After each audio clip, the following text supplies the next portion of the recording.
টাই 6 এর মধ্যে D12 এবং D11 সার্ভিসটা দিয়ে দিলাম। দিয়ে এটাকে আমি টেইলে কানেক্টর চাপবো।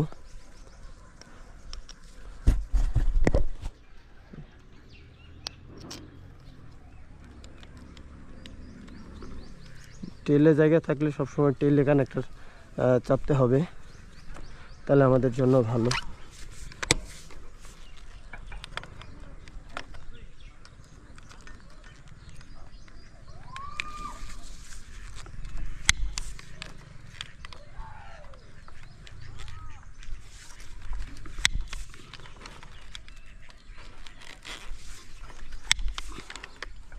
ব্যাস হয়ে গেল কাজ।